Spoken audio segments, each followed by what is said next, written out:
8, 9, 10, 11. 11 yung tornilyo na lahat dito sa kanyang crankcase cover mga dol, or 11 volts. 1, 2, 3, 4, 5, 6, 7, 8, 9, 10, 11. 7-11. Ayan. Higpit na mga dol. Tapos na natin nahigpitan yung mga tornilyo mga dol. Kung meron tayong torque wrench, meron kayong torque wrench, 10 Newton meter lang yung higpit yan. Yan, ikabit na natin yung clutch cable. Posisyon na yung clutch cable kasi bago na yung clutch lining. Ayan, lumalayo na siya dito. Ayan. Tapos pag unti-unti na nagpuput yung clutch lining, bumabalik naman siya sa dati ng adjustment dito sa kanyang clutch cable. Ayan, sagad lang natin mga Kasi bago pa yung clutch lining. Ayan. Kaya nag-iiba yung adjustment dito. Kanyang clutch cable. Okay na ito mga idol. Kailangan hindi half clutch yung adjustment yung sa clutch lever, hindi full adjust, kasi yan yung tama. Dapat na kunting bitaw tatakbo na kaagad kasi madaling mapudpud yung clutch lining nyo. Yan, kabit mo natin tong drain plug.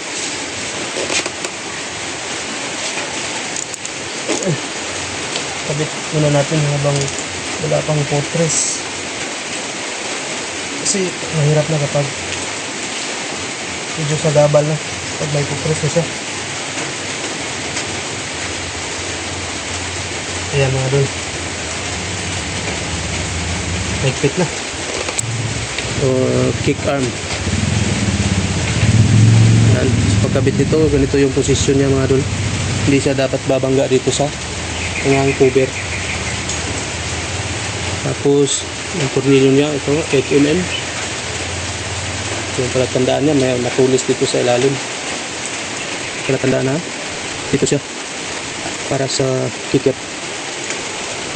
Yan kita ngat para yung kicker o arm.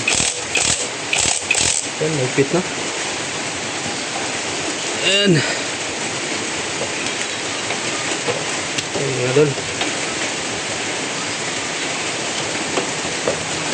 ayan natin itong ito banda na tornilyo. 8mm pa rin yung tornilyo dito sa ilalim ng kanyang buttress mga idol. Ito natin mga idol. Hindi pwede ito lagyan ng mahaba mga idol kasi mababasag yung makina at saka tatagas yung langis.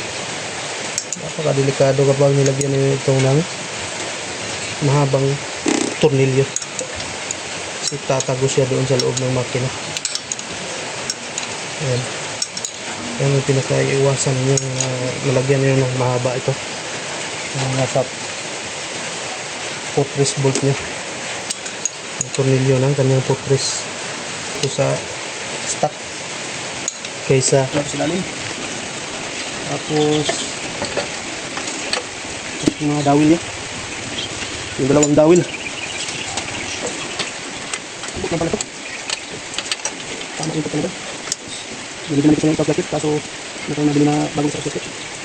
Yung ano yung bala dito. Yung pagbilin natin. Tapos ipitan natin na rin. Natin ipitan ito. Pilit na okay lang yun. Gamit natin.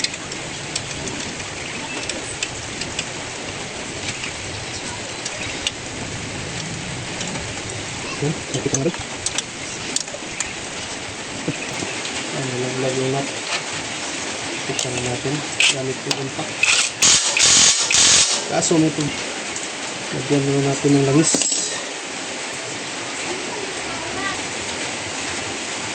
Ayun. Ayan.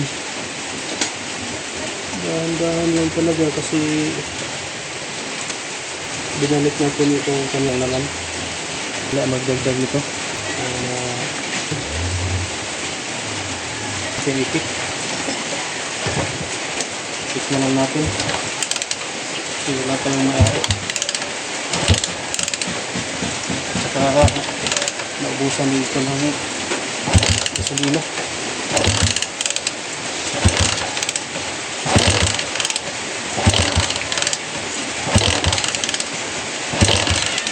Yan.